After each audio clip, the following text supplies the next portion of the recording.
So at this point, you should have your graphs made for scenarios 1, 2, and 3. So let's start looking at the rate of change, okay? Which rate of change is slope. We learned in the other class that linear functions have a constant slope, but curves, right, don't have a constant slope. The slope changes from point to point to point along a curve. So to look at the rate of change, let's just start here at scenario number 1 and look at what's happening, okay? As I go from Monday to Tuesday, the caseload increased by 50. Tuesday to Wednesday, 50 more cases. 50 more cases, 50 more cases. It's very quick to see that my first rate of change is constant. And you should be able to look at this graph and say, all right, that makes perfect sense, because when you graphed it, right, this was a linear function, okay? So the virus is increasing at a constant rate. Not the way the virus would typically behave. Okay, then if we look at a second rate of change, okay, that would be called, and again, if you took calculus, rate of change slope is called the derivative. Okay, so if you took calculus, right, the derivative of this function is 50.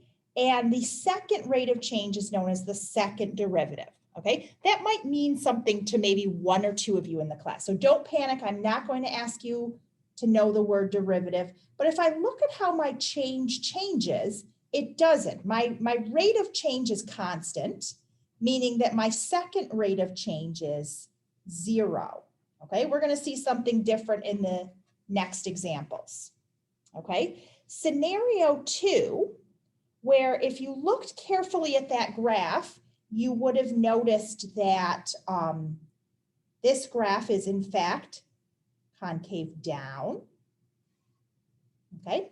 And let's look at what's happening with these rates of change, okay? From Monday to Tuesday, caseload goes up by 50. Tuesday to Wednesday, caseload goes up by 40.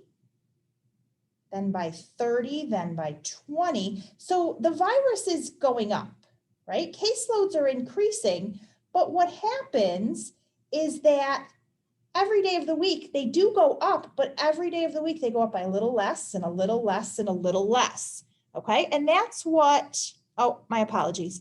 That's what we like to see.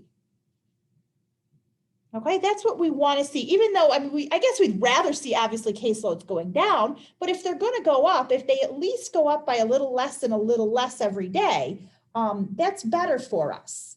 Okay, that's the idea behind flattening the curve. And so what I notice is that my first rate of change is decreasing. Okay, and again, I'm going to go up here and write the word derivative.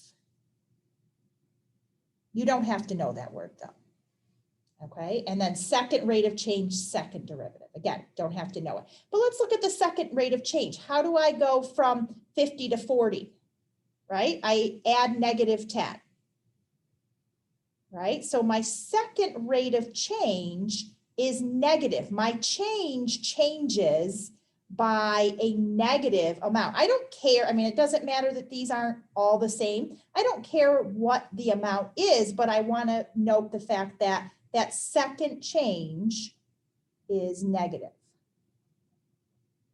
Okay, so I was going up every day of the week. Virus counts went up, but it went up by a little less and a little less every single day.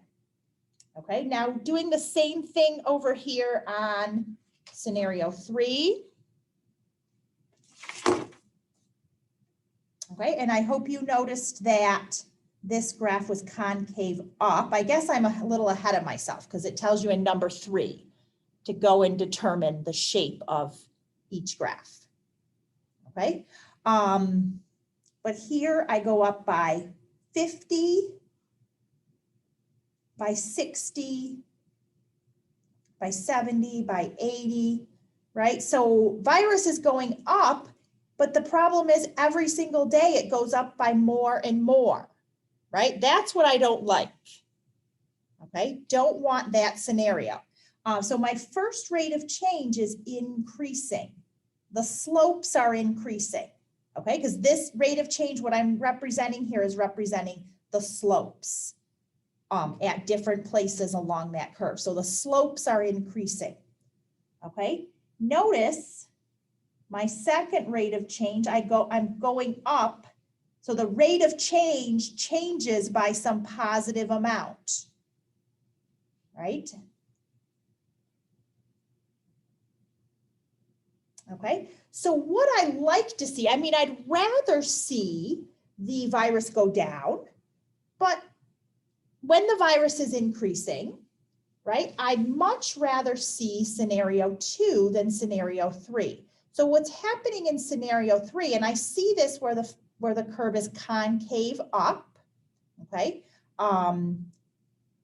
Here what I see is that the virus is increasing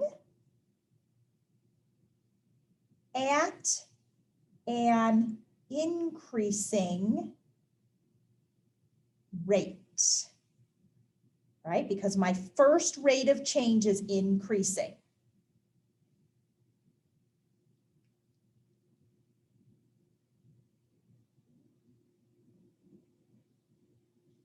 Okay, then when I go back over here, I was happier about life because although the virus was going up, right, here we see that the virus is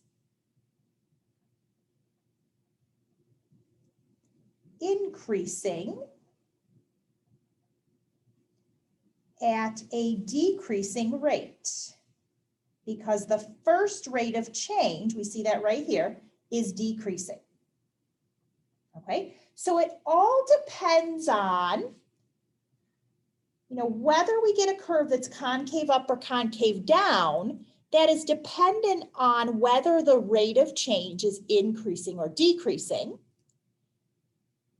and whether the first rate of change is increasing or decreasing. That goes hand in hand with whether the second rate of change is positive or negative.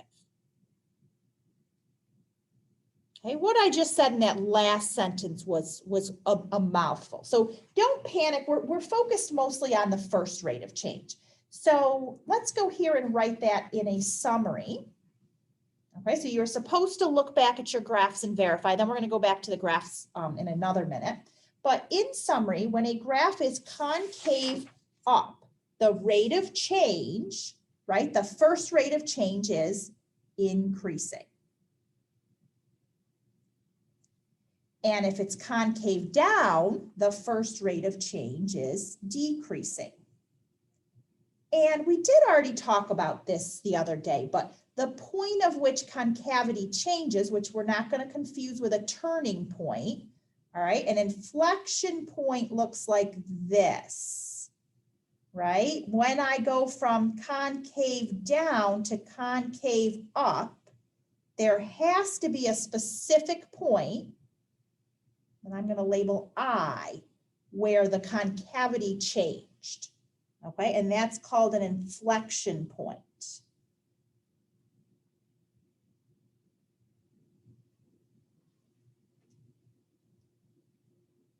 Okay, we're going to see when we go to some real life examples, the inflection points happen when a rate of change, when the slope is at its maximum for these increasing functions.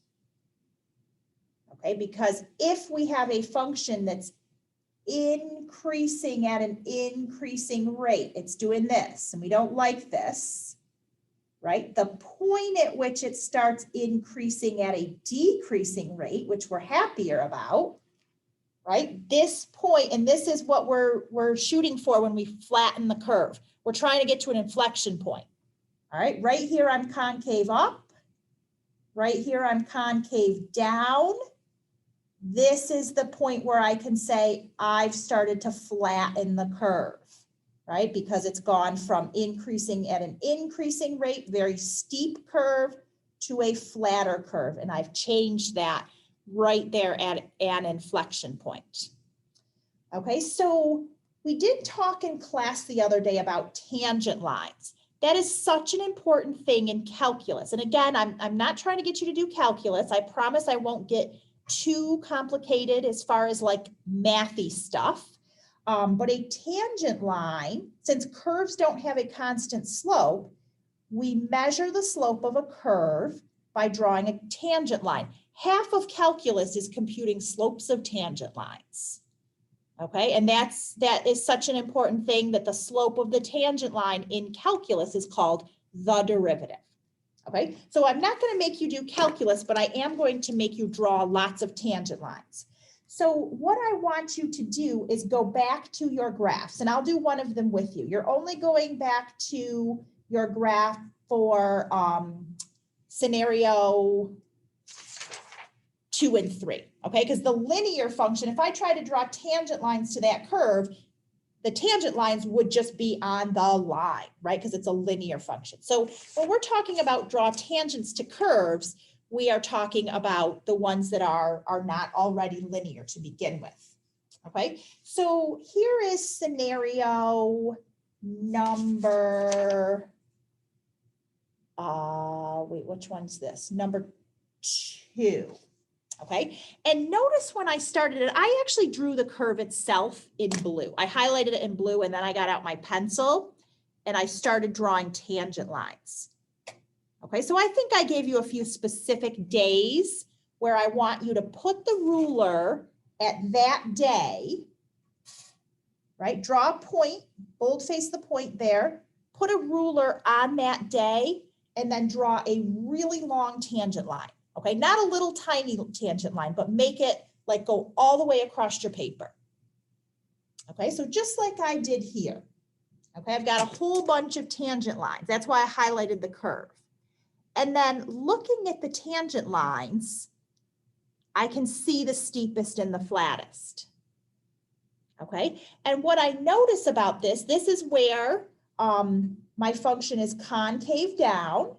And so the curve is flattening, right? Because my flattest tangent line happens way up here later in the week.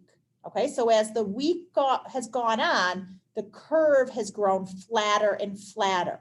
That's what I like to see, right? Whereas my steepest tangent line, right, here it is, I can see it up here. I lay my ruler back on it and see, okay, my steepest tangent line happened over here at like Tuesday, right? So that means earlier in the week, I had a steeper slope, but then as time went on, right, my curve grew flatter. My tangent lines get flatter and flatter and flatter. So in other words, my slope or my rate of change is decreasing.